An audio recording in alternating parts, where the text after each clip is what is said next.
કેશોદના દારૂડિયાઓને સુવિધા પૂરી પાડતા નગરપાલિકાના નવા શૌચાલય. કેશોદમાં અંદાજિત 1.5 થી 2 મહિના પહેલા જ નવા બનેલા શૌચાલયમાં તાલુકા પંચાયત વિરોધ પક્ષના નેતાના પ્રતિનિધિ દ્વારા તપાસ કરતા સત્ય બહાર આવ્યું.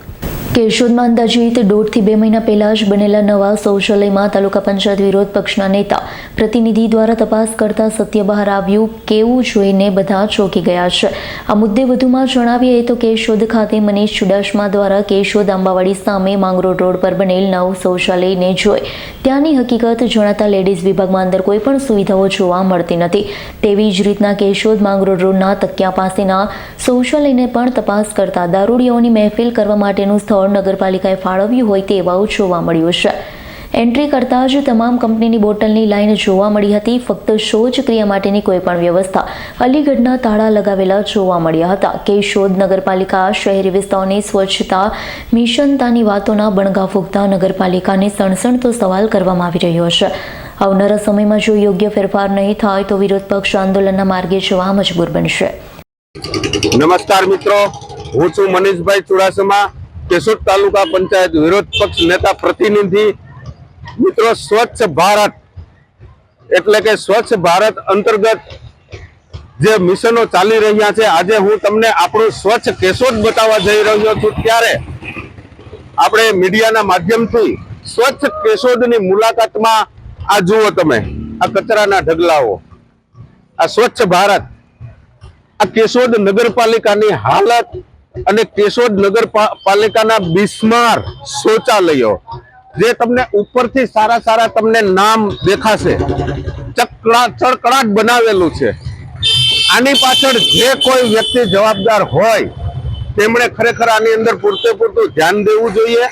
અમે અમુક બહેનોને પણ રિસ્પોન્સ લીધો છે. જે બહેનો માટે સુવિધાઓ હોવી જોઈએ, અંદર બાથરૂમ જાય એટલે પાણીની સુવિધાઓ હોવી જોઈએ, જે અંદર મળતી નથી. તમામ કચરો ભર્યો છે, રસ્તા ઉપર પેશાબ આવે છે, અહીંયા નીકળતા લોકોને વાસ મારે છે. નગરપાલિકાના પ્રમુખશ્રીને ટેલિફોનિક દ્વારા મેં 2 થી 3 વખત વાત કરેલી છે, છતાં પણ આનું સોલ્યુશન નથી આવ્યું. એમના સભ્યો સાથે પણ મુલાકાત લીધી છે, એ પણ સોલ્યુશન નથી આવ્યું.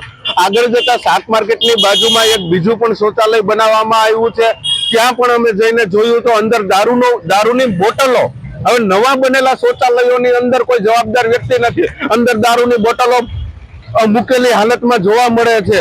તો આ બધા પબ્લિકના પૈસા છે. તો આ પૈસા આ જાહેર શૌચાલયોનું મેન્ટેનન્સ કોણ કરે છે? નગરપાલિકાને ખરેખર આ સળસળતો સવાલ છે અને આનો ખરેખર જવાબ આપવો જોઈએ અને તાત્કાલિક ધોરણે આ વ્યવસ્થા ઊભી કરે એવી અમારી માંગણી છે. નહીતર આકરામાં આકરી રીતે અમે એક વિરોધ પક્ષ તરીકે આંદોલન ઉપાડીશું અને કેશોદની પ્રજાને અમે સુખ અને શાંતિ મળે તેમજ સારી સુવિધા અને કચરા વિહીન અને સ્વચ્છ ભારતમાં તેઓ નિર્માણ પામે એવી વ્યવસ્થા અમે ઊભી કરશું. તો યાદ રાખજો, કેશોદ નગરપાલિકાને મારો સવાલ છે કે તમે પૂરતું ધ્યાન આપજો, નહીતર તો અમે આંદોલન કરવા માટે પણ અમે તૈયાર છીએ. જય હિન્દ, જય ભારત. કોઈ વસ્તુ છે જ નહીં. એટલે આ સુવિધા આ ખાલી બનાવવા આ બારોબારથી દેખાય છે, બાકી અંદર કઈ સુવિધા છે જ નહીં. આઈ છે પણ તાળું મારું છે અંદર. ઓકે. રાવલિયા મધુનો રિપોર્ટ, S9 ન્યૂઝ, કેશોદ. અમારી તમામ માહિતીથી અપડેટ રહેવા માટે જોડાયેલા રહો S9 ન્યૂઝ સાથે.